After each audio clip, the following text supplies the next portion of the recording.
So, picture this. You're a hardcore Disney fan, and you're sad that their movies have been, well, slipping. But you can forget about all that, as their 100th anniversary movie is right around the corner. And you know, there is no way they can screw it up. So, you head down to your local Cineplex, buy some chips and a drink, head to your seat, and sit down to watch what will definitely be peak cinema.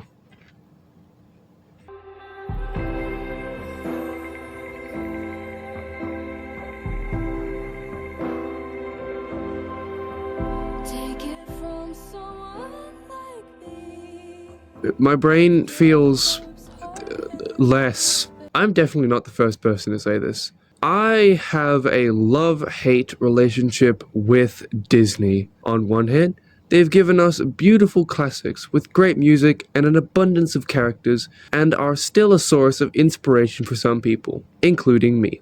But on the other hand, Disney has become a prime example of corporate greed. These days, they release mediocre movie and uninspired remake after uninspired remake for kids to go, "Mom, Mommy, look, it's Ariel from Little Mermaid, but now she's black, yay!" And for the parents to go, "Oh, Billy, we should have abandoned you when we had the chance." At a certain point, Disney realized they didn't have to try to make money. They could just release a mediocre movie or terrible remake, and it would always bring in a ton of cash. To them, it's not about storytelling anymore. It's about cashing in on that sweet, sweet nostalgia bait.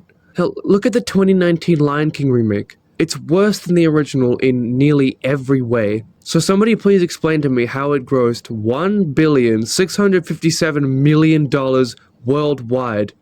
What? How? No, seriously, how? So with this realization, Disney tried to apply this strategy to their 100th anniversary film, thinking they could kick up their feet and watch the same lazy formula work again.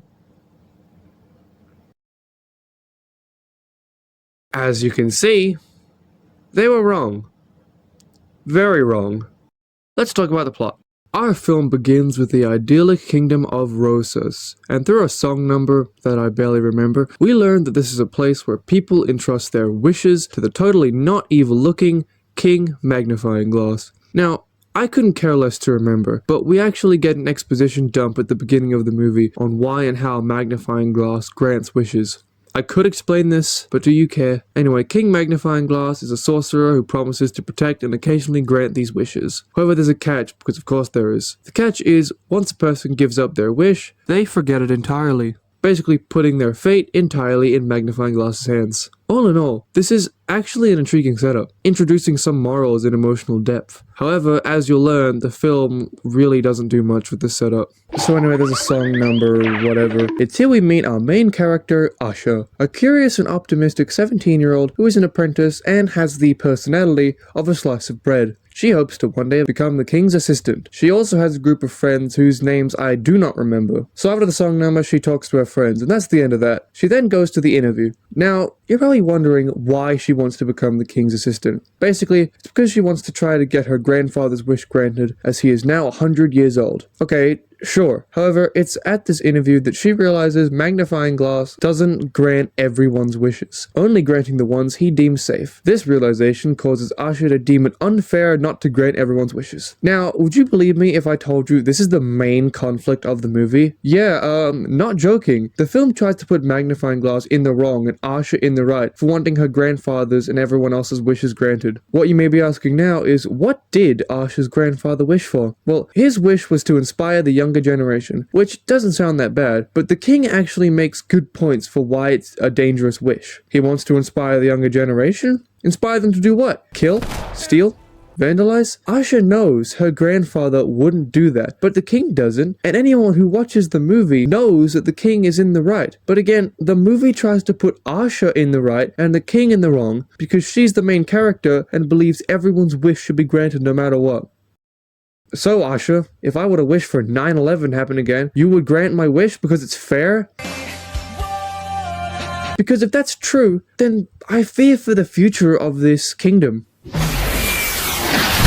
Alright, rant over, let's get back on track. So Asha heads home to tell her grandfather his wish, because he forgot it, which makes him very mad, and that's the end of that. She then goes outside and prays to God or something. Then a wishing star descends from the sky and proceeds to give the goat the voice of Alan Tudyk, which I promise doesn't get annoying at all. Then the star shows off its incredible power by making the animals perform another forgettable song number.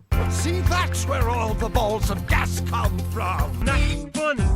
So there's a song number and yeah. Asha then realizes that the star could grant wishes and that's the end of that. Meanwhile, everyone in Roses feels the star's presence because he has infinite aura or something. King Magnifying Glass also feels the star and feels threatened. And that's the end of that. Asha then rallies the people to question the king's method of ruling and that's it. We then get the best song number of the movie. Don't get me wrong, it isn't good at all, but it is the only one I actually remember, despite the strange lyrics. I'll let you live it for free and I don't even charge you rent.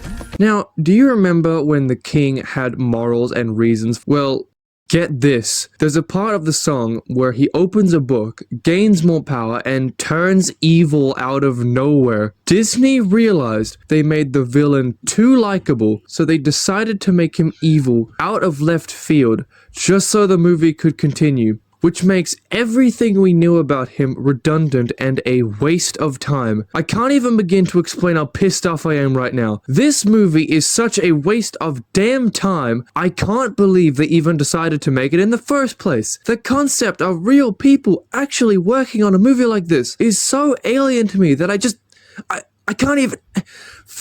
Alright. Moving on. So Asha gives her grandfather his wish using the star, I think. But then, Magnifying Glass shows up to kill them or something. It's here we learn Magnifying Glass's plan, which is to exploit the star's power and the kingdom's wishes to become more powerful, which again is caused by a bad out-of-nowhere twist. So they escape Magnifying Glass, and Asha puts her mother and grandfather on a boat to Alfheim or something. So then Asha sneaks back into the city, and it's revealed that one of her friends betrayed her. That friend in question is Simon. Why did he do this, you ask? Well, throughout the 2 scenes we see of him, it is shown that he is depressed and wants to be a knight. So in order to become a knight, he told Magnifying Glass where Asha lives and what she plans to do. Then Magnifying Glass grants Simon's wish, but also brainwashes him. So Asha, friends, and the queen meet up to have a forgettable song number again, and to come up with a plan. So the friends go to release the wishes from Magnifying Glass's tower while Asha lures him away. And it seems to be working until it's revealed that she was duped by a disguised Simon. So Simon tries to kill Asha, but is then mauled to death by a bear, and that's the end of that. Meanwhile, the real Magnifying Glass captures the star and absorbs the wishes to become more powerful. Anyway, moving on. Asha appears to confront Magnifying Glass, and there's an anime fight scene, I guess. Asha is losing, but with the power of friendship, she traps Magnifying Glass in his staff, and then he dies. After killing Magnifying Glass, Asha frees the star, returns the wishes, forgives Simon, I guess, and it just ends there, alright? What a waste of time. Allosaurus had never seen such bullshit before.